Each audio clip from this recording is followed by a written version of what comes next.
Jovens abnegados de Deus, eu saúdo a todos com a paz do Senhor.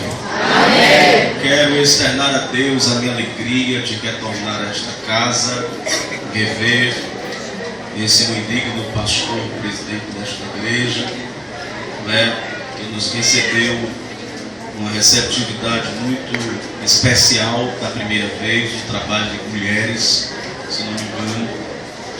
As lideranças, está minha eterna gratidão. Quando eu estive aqui, eu estava residindo aqui em Recife, mas porém eu morava já há quase 7 anos em João Pessoa, Paraíba. E o Senhor fez eu concluir o trabalho aqui, tanto secular como espiritual, e eu retornei para onde eu sempre fui, que é no estado da Paraíba. O pastor Misael, ele mesmo é pastor lá na área, onde temos quase 30 congregações, e o mesmo coordena o Congresso Geral do Setor de Mocidade. E eu, pela misericórdia, eu sou o auxiliar dele nesse trabalho, e eu pensava que seria um trabalho de mulheres também. Não foi, pastor? O senhor ia trazer a sua esposa, que quando eu disse aos irmãos que um pastor me chamou para passar um final de semana, quem lembra quando eu estava aqui, eu disse isso. Foi ele. Um final de semana que eu estou lá até hoje. E ele é um pai, a esposa dele é uma mãe, que Jesus me deu depois de ser rejeitado pela minha família. Então está a minha gratidão, para não ser muito fadonho com os irmãos. Quero agradecer. Interessante, queridos, louvar a Deus pela vida do cantor Eli, nosso amigo. De bom grato ligou para mim dizendo que os irmãos desejavam que eu viesse aqui de novo. E eu fiquei muito feliz. Recebemos alguns convites para estar em outros trabalhos hoje, mas eu disse não posso. Uma vez falou, acabou-se. Tem que ter palavra. Reconheço de que sou pó, não tenho condição, e com temor e tremor nós vamos agora abrir a Bíblia, tá certo? Dentro do tema que o nosso cantor ali passou para mim, com a minha falta de consciência, por ter anotado o tema dentro da minha agenda, devido aos convites e agendamentos no estado e fora do estado, nós se preocupamos muito com outros temas para cumprir alguns eventos antes de chegar aqui. Mas hoje ele ligou para mim para me confirmar o tema, mas foi muito em cima, até porque é um tema muito fácil em questão de compreensão, porque a Bíblia em si interpretada não é fácil, a não ser se for pela ajuda do Espírito Santo, que diz a Bíblia que lembrará tudo aquilo que nós lemos. Então a Bíblia, para ser entendida, tem que ser pelo Espírito, não é? E o tema fala sobre os jovens verdadeiros adoradores. O tema fala que vocês são fortes e venceste o maligno. Então eu não vou perguntar se aqui tem adorador, porque se eu perguntar, nem adianta, porque eu já vi que aqui tem adorador. E essa essência de adorar não pode se apagar. A essência de adorar. No texto, dando uma pincelada para eu ler o que o Senhor reservou no meu coração, fala que aquela mulher samaritana interroga Jesus acerca dos adoradores que adoravam os montes. Jesus disse a ela que os verdadeiros adoradores adorarão ao Pai em espírito e em verdade. O que é que Jesus queria dizer para aquela mulher? Se está no ônibus, adora. Se está na caverna, adora. Se está lá na Babilônia, adora. Se colocar dentro, junto com os leões, também continua adorando. Se acender mais e mais e muito mais, não é? A fornalha continua adorando, porque sabe que o quarto homem vai chegar lá e desatar e deixar eles livres, porque os verdadeiros adoradores adoram em espírito e em verdade. E você, como adorador, adora em espírito e em verdade, adora em toda maneira de viver. Então eu quero falar em ligeiros tempos com os irmãos acerca de um remanescente usado por Deus para trazer o povo àquilo que era culto a Deus, aquilo que era adoração a Deus. Por gentileza, abra a sua Bíblia no livro do profeta Ezequiel. Profeta Ezequiel, capítulo versículo de número 37. Falaremos de uma restauração de Deus na vida de um povo que precisava ser restaurado naquilo que era adoração, naquilo que era culto, aquilo que era sinceridade a Deus. Glória a Deus. Versículo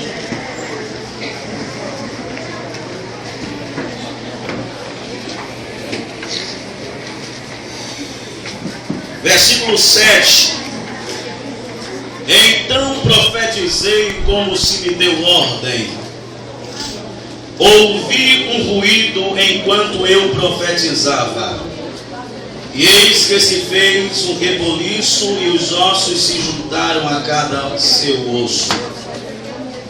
E olhei, e eis que vi neles nervos, cresceu carne, estendeu-se a pele sobre ele, e por cima, mas não havia nele o Espírito. E ele disse: profetiza ao Espírito, profetiza, filho do homem, e diz ao Espírito: assim diz o Senhor Jeová, vem dos quatro ventos o Espírito, assopra sobre estes mortos para que vivam. Quem pode dizer amém? Amém. Vem sentar. Só se pode adorar quem está vivo. Diga comigo, só se pode adorar quem está vivo. Olhe para o jovem do seu lado e diga: eu não vou perguntar se você é adorador, porque você está vivo, porque você está nesse congresso. 14º Congresso de Adolescente de Mocidade. Você está vivo adorando aquele que pode. A cena observada no texto em apreço descreve um cenário aonde nem todos os profetas teriam coragem de estar situado nesse fato, ou neste acontecido. Porque o povo estava longe daquilo que era culto a Deus, daquilo que era adoração a Deus, e começavam a se rebeliar em questão de tudo aquilo que é composto de um culto de razão, como disse o apóstolo Paulo no capítulo de número 12, versículo de número 1 e o número 2, ele diz que a gente não pode se conformar, não é? E ele fala que o nosso culto tem que ter razão. É o culto de razão. O que eu estou fazendo nesse congresso? Qual é o meu objetivo que eu quero alcançar neste congresso? Simplesmente eu venho, participo de 1, 2 ou 3 dias, não sei como é, e de repente depois termina o congresso, aquilo que era adoração vai embora, aquilo que era fogo espiritual vai embora, aquilo que era sinceridade em adorar vai embora, e eu vivo minha vida constantemente da mesma forma de todos os anos, e só fico mesmo adorando enquanto estou no congresso. Mas hoje, se tiver, até porque eu vou ser mais profeta profundo, aqui tem, porque esse negócio de dizer aqui não tem é conversa fiada, aqui tem. E Deus hoje mudará a tua história, mudará a tua situação, mudará o teu caráter. E tu vai sair daqui um verdadeiro adorador. Pois bem, dentro da revelação é interessante a gente entender algo.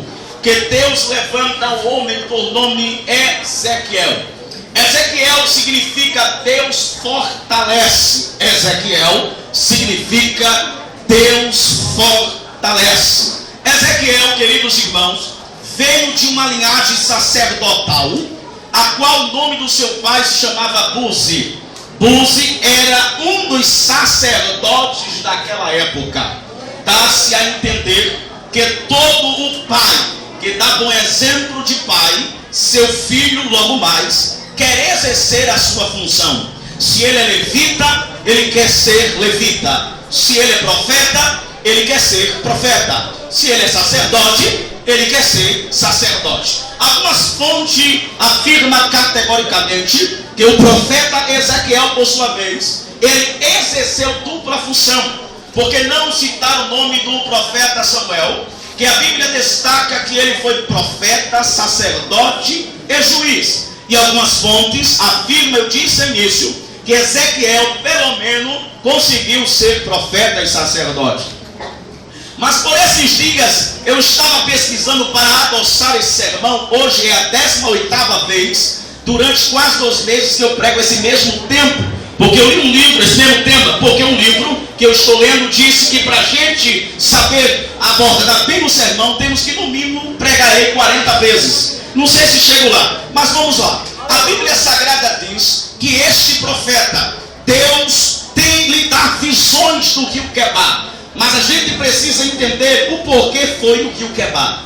Quando o povo sai daquilo que é adoração, daquilo que é culto, daquilo que é louvor a Deus, Deus permitia no tempo antigo o povo e as nações mais poderosas e temidas, que eram deles os assírios e também os babilônicos, massacrar o povo, porque era a única forma de o povo voltar a adorar a Deus, a cultuar a Deus, a dar os seus votos a Deus e entender de onde Deus tinha lhe tirado, do Egito. Então era necessário Deus oprimir. Então Deus usava os assírios ou os babilônicos. Mas nesta rebelião espiritual do povo, até então a visão de Ezequiel, perceba que ele foi atraído a um vale que estava ossos.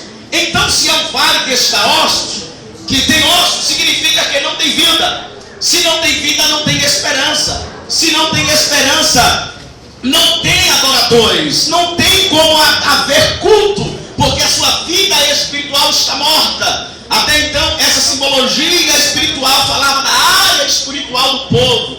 Deus estava longe. Até podemos abordar o que disse o Senhor a João, naquela revelação escatológica: eis que estou à porta e bato. Se alguém ouvir a minha voz e abrir, eu entrarei, cearei com ele, ele comigo. Aqui Deus não manda para os pecadores. Aqui foi um dos pastores ou líderes das igrejas, de uma das igrejas da Ásia. Deus mandou para a igreja, aonde eles deixaram as coisas espirituais de Deus para o segundo plano. Eles deixaram que a adoração para o segundo plano. Eles adoravam, vamos trazer para o século 21. Eles adoravam os seus cargos, eles adoravam o seu dinheiro, eles adoravam o cheque especial, o cartão América Express. Eles adoravam a esposa, adoravam os esposos, adoravam os filhos, e Deus ficava em segundo plano. Por isso que Deus está fora. Aquele que diz que está à porta e bate, significa que está do lado de fora e a porta está fechada. E ele diz: